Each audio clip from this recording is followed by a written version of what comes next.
Assalamualaikum warahmatullahi wabarakatuh. Selamat pagi siswa-siswi SMK Mabdaul Ulum, kelas 11 OTKP. Apakah kalian tahu apa itu gempa bumi? Gempa bumi adalah getaran atau getar-getar yang terjadi di permukaan bumi akibat pelepasan energi dari dalam secara tiba-tiba yang menciptakan gelombang seismik. Gempa bumi biasa disebabkan oleh pergerakan kerak bumi. Gempa bumi yang berpusat di dasar laut dan menyebabkan terjadinya tsunami. Peristiwa gempa bumi terjadi secara berkala dan berulang-ulang. Sebagai contoh adalah gempa bumi di Aceh, terjadi pada tahun 1861, 1907, dan pada tahun 2004 yang menyebabkan tsunami dengan korban meninggal 60.386 jiwa. Rentetan peristiwa gempa bumi membuat kita lebih waspada dan siap dalam menghadapi bencana karena gempa bumi bisa terjadi kapan saja selama bumi masih bergerak.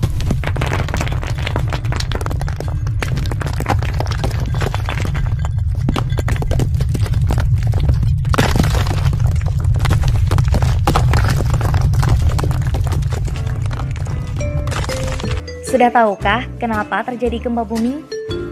Ya, karena lempeng bergerak, maka terjadi penyimpanan energi pada lapisan bumi.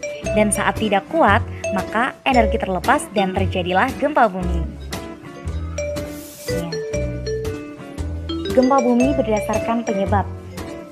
Berikut adalah jenis penyebab terjadinya gempa bumi. 1. Gempa tektonik. Gempa tektonik ini terjadi akibat bergeraknya lempeng atau kerak bumi. Tiap-tiap lapisan memiliki kekerasan dan massa jenis yang berbeda satu sama lain. Lapisan kulit bumi tersebut mengalami pergeseran akibat arus konveksi yang terjadi di dalam bumi. Karena gesekan antar lempeng inilah yang menyebabkan gempa, dan ini yang paling sering terjadi selama ini. 2. Gempa vulkanik. Sesuai dengan namanya, gempa vulkanik atau gempa gunung api ini merupakan peristiwa gempa bumi yang disebabkan oleh gerakan atau aktivitas magma dalam gunung berapi. Gempa ini dapat terjadi sebelum dan saat letusan gunung api. Getarannya kadang-kadang dapat dirasakan oleh manusia dan hewan sekitar gunung berapi itu berada. 3. Gempa runtuhan. Gempa ini merupakan gempa bumi yang terjadi karena adanya runtuhan tanah atau batuan. Lereng gunung atau pantai yang curam memiliki energi potensial yang besar untuk runtuh. Juga sering terjadi di kawasan tambang akibat runtuhnya dinding atau terowongan pada tambang-tambang di bawah tanah, sehingga dapat menimbulkan getaran di sekitar daerah runtuhan. Namun dampaknya tidak begitu membahayakan. Justru yang bahaya adalah akibat timbunan batuan atau tanah longsor itu sendiri. Gempa bumi disebabkan dari pelepasan energi yang dihasilkan oleh tekanan. Dan tekanan ini disebabkan oleh lempengan yang bergerak. Semakin lama, tekanan itu kian membesar dan akhirnya mencapai pada keadaan di mana tekanan tersebut tidak dapat ditahan lagi oleh pinggiran lempeng. Dan pada saat itulah gempa bumi terjadi. Gempa bumi yang paling parah biasanya terjadi di perbatasan lempeng kompresional dan translasional. Akibat gempa bumi.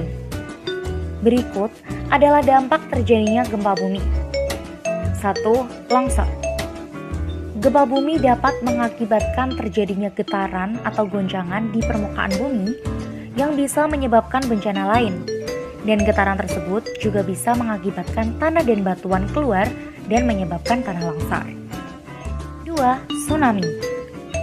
Gempa bumi adalah faktor utama yang menyebabkan bencana besar lain seperti tsunami. Gempa yang memicu terjadinya tsunami adalah gempa tektonik. Semakin besar kekuatan gempa, maka akan semakin besar pula kekuatan tsunami. Selain kekuatan, juga seberapa dekat jarak pusat dengan laut. Lalu, bagaimana cara kita menghadapi bencana gempa bumi? Terdapat 3 tahapan dalam menghadapi bencana gempa bumi, yaitu 1. Pra-bencana, yang meliputi mengetahui dan mempelajari sosialisasi tentang penyebab gempa bumi, memperhatikan sistem peringatan dini, dan membuat sistem peringatan dini mandiri seperti mengikat benda-benda yang tergantung dengan kuat, melaksanakan dan mengikuti simulasi, menyiapkan tas siaga bencana, dan membuat konstruksi rumah tahan gempa. 2. Saat bencana. Saat di dalam rumah, berlindunglah di bawah meja, dan apabila tidak ada meja, lindungilah kepala menggunakan bantal. Di dalam lift. Jangan menggunakan lift saat terjadi gempa bumi. Jika sudah terlanjur terjebak di lift, segera hubungi manajer gedung dengan menggunakan interphone jika tersedia.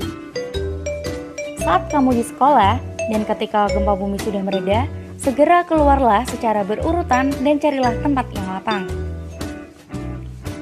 Saat di gunung atau di pantai, jika ada tanda-tanda tsunami yang tampak, cepatlah mengungsi ke daratan yang lebih tinggi.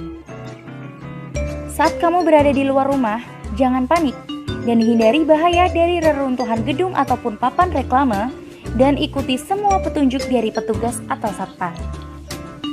Ketika di dalam mobil, jauhi persimpangan. Pinggirkan dan hentikan mobil di tempat yang terbuka, kemudian keluarlah dengan segera dan ikuti instruksi dari radio mobil.